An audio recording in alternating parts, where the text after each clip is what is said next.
Salawat dan salam tak lupa kita haturkan kepada baginda Nabi besar Muhammad sallallahu alaihi wa ala alihi wasallam. Pembahasan di malam hari ini kita akan membahas tentang jin yang paling bahaya bagi manusia. Jinnu al-ashiq. Jin al-ashiq. Ma'asyiral muslimin yang dimuliakan Allah Subhanahu wa taala, kita tahu bahwa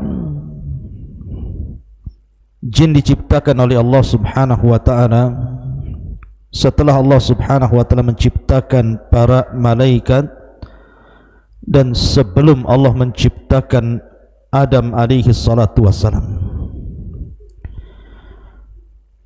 Kehidupan jin sama dengan kehidupan manusia, dan jin juga mukallaf sama dengan manusia berdasarkan firman Allah Subhanahu wa taala, wa ma khalaqtul jinna wal insa illa liya'budun. Tidaklah aku ciptakan jin dan manusia kecuali keduanya disuruh untuk beribadah kepada Allah Azza wa Jalla. Nah, di antara jin ada orang-orang atau jin-jin yang saleh. Wa inna minna salihun, dan di antara kami ada jin-jin yang saleh. Wa minna duna dzalik, tetapi ada yang tidak saleh, ada yang jahat. Kunna tara'iqa qidada, kami ini bertingkat-tingkat, kata jin.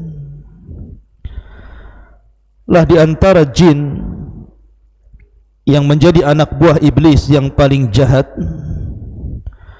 dan selalu menggoda manusia adalah jinnul ashiq, jin yang disebut dengan jin al-ashiq.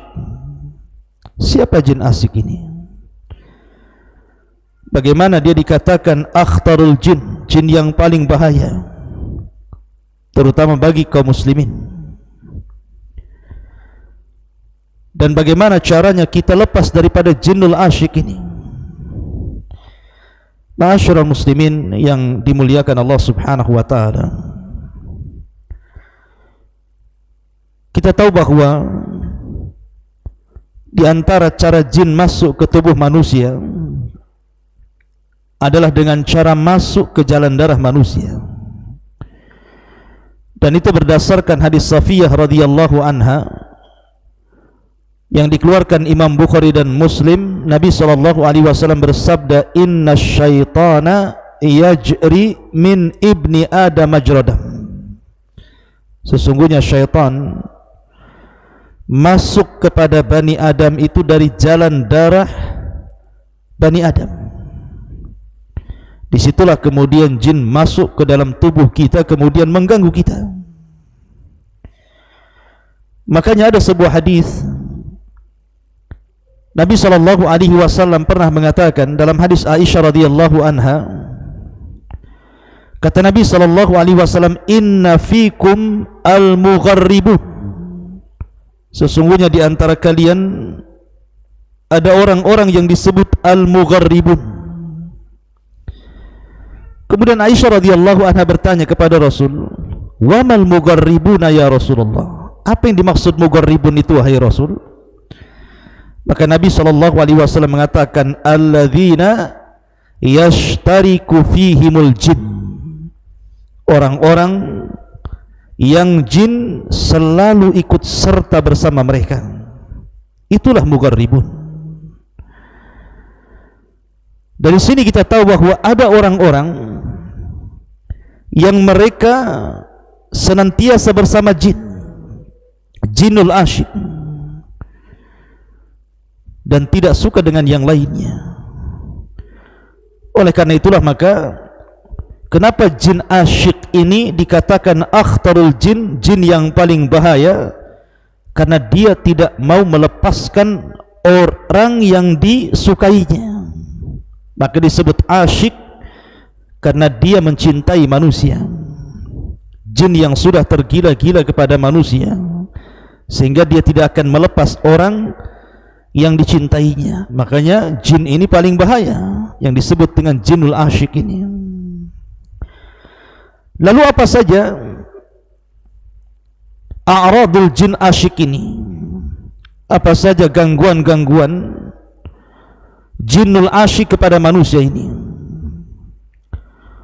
Para ulama mengatakan yang paling bahaya biasanya jinnul asyik ini adalah menggoda manusia-manusia yang belum menikah, anak-anak muda yang belum menikah ataupun gadis-gadis muda yang belum menikah. Maka anak muda dan gadis-gadis ini akan dinikahi oleh jin dalam tidur-tidur mereka, sehingga kemudian ditanamkan perasaan tidak suka menikah.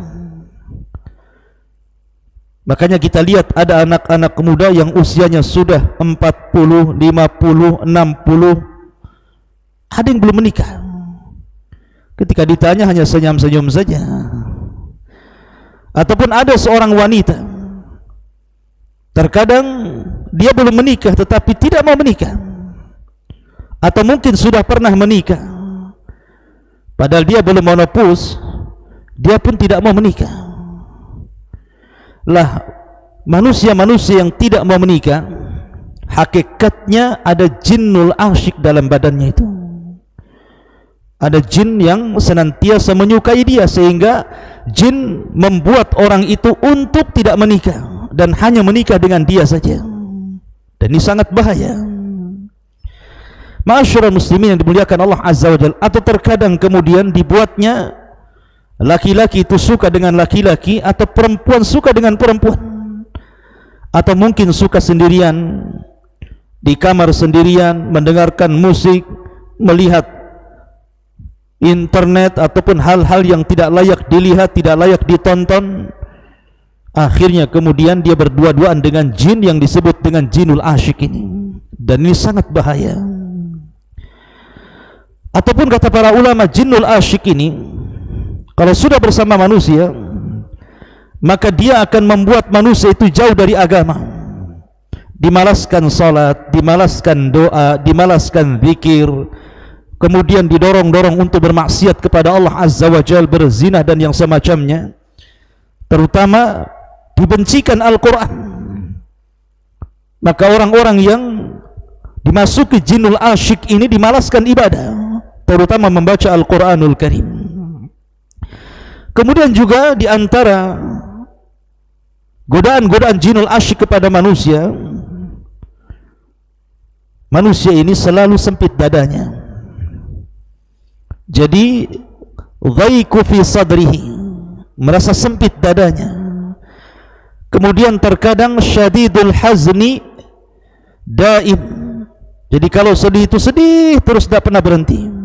Umpamanya orang kena musibah, entah meninggal orang yang dicintainya, orang tuanya, anaknya, pasangannya, dibuat sedih terus, seolah-olah kemudian tidak ada hentinya. Ataupun kemudian kata para ulama juga, mimma yu'ayyidu ila halati minat ta'bid daim, termasuk juga adalah dibuat ta'ab selalu, dibuat susah selalu, letih selalu, lelah selalu. Sudah minum jamu sana, jamu sini, obat sana, obat sini, urut sana, urut sini, bahasa kita ya, tapi badan ini lemah terus. Maka dalam badan orang tersebut ada jinnul asyik namanya. Ataupun terkadang dibuatnya seseorang itu bercanda berlebihan, sehingga tidak sadar seseorang itu mengucapkan kalimat-kalimat kotor, menggibah orang hanya untuk bercanda. Atau syiddatul ghadab, atau terbalik, mungkin dibuat orang itu marah bersangatan, entah apa maksudnya, tiba-tiba dia marah, tersulut emosi sedikit dia emosi, marah, dan begitu seterusnya. Kata para ulama, berarti dalam badannya ada jinnul asyik. Kemudian juga dibuat bermimpi melakukan hubungan seksual. Dalam mimpinya berhubungan dengan, kalau dia sudah menikah, maka bermimpi dengan orang yang bukan suaminya, mungkin dengan tetangganya, mungkin dengan temannya, mungkin dengan orang lain. Atau kalau belum menikah, maka dia akan dimimpikan, dan itu selalu ya, sering melakukan ataupun selalu dimimpikan seperti itu.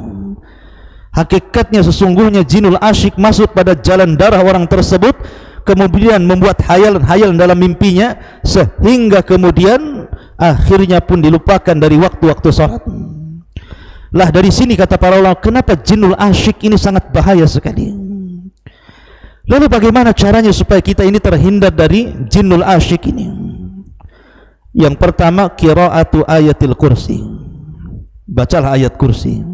Berdasarkan hadis Bukhari radhiyallahu an, dari Abu Hurairah radhiyallahu an, ketika Abu Hurairah radhiyallahu an kemudian menjaga pembendaharaan zakat, tiba-tiba ada pencuri, rupanya dia adalah syaitan.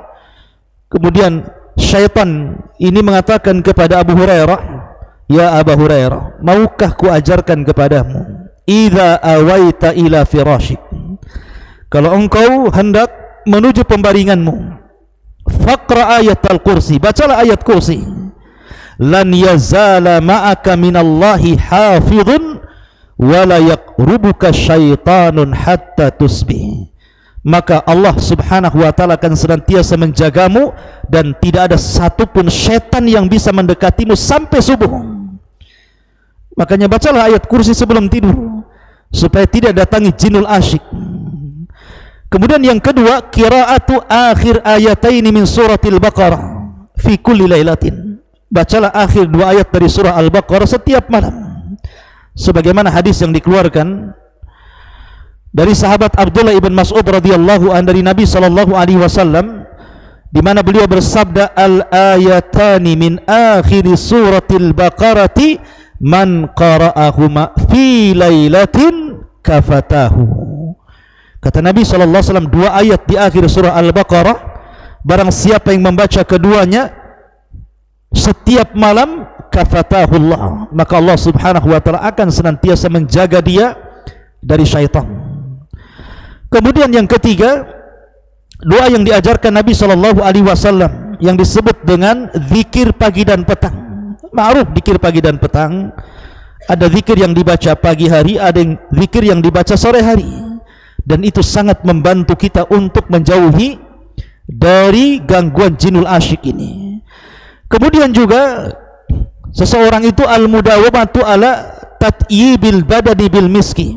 Kalau anda punya minyak misik, maka selalulah minyak misik itu digunakan untuk wangian badan kita, kemudian pakaian kita, karena malaikat itu suka dengan yang wangi-wangi dan syaitan itu suka dengan yang berbau busuk. Maka ketika badan kita wangi, pakaian kita wangi, maka malaikat akan mendekat dan jinnul asyik akan menjauh.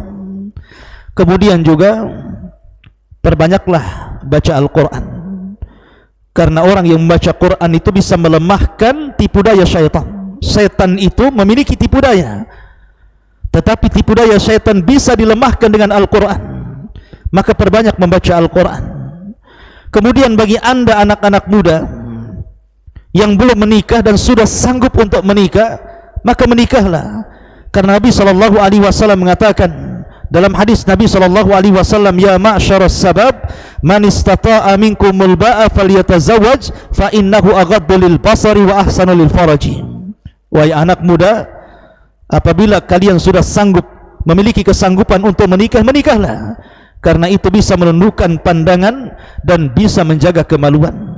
Karena di antara godaan jinnul asyik kepada laki-laki, biasanya dibuatnya laki-laki itu melakukan hal-hal yang diharamkan Allah subhanahu wa ta'ala. Contoh saja, seseorang kemudian melakukan onani laki-laki, dan dari sini Imam Syafi'i rahimahullahu ta'ala mengatakan itu termasuk amalan syaitan. Makanya Imam Syafi'i yang berpendapat onani itu haram, karena bertentangan dengan firman Allah subhanahu wa ta'ala, "Walladzina hum li furujihim hafidhun illa ala azwajihim aw ma malakat aymanuhum."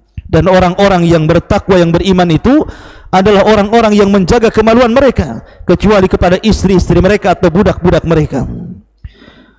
Begitu juga wanita, kurang lebih dengan laki-laki. Oleh karena itulah maka menikah solusi terbaik, kata para ulama, untuk menghindarkan orang itu dari gangguan jinnul asyik. Termasuk juga menjaga doa setiap masuk ke tempat-tempat yang disuruh untuk berdoa. Contoh saja kamar mandi. Kenapa Nabi sallallahu alaihi wasallam kemudian berdoa, mengajarkan doa setiap kita masuk ke kamar mandi?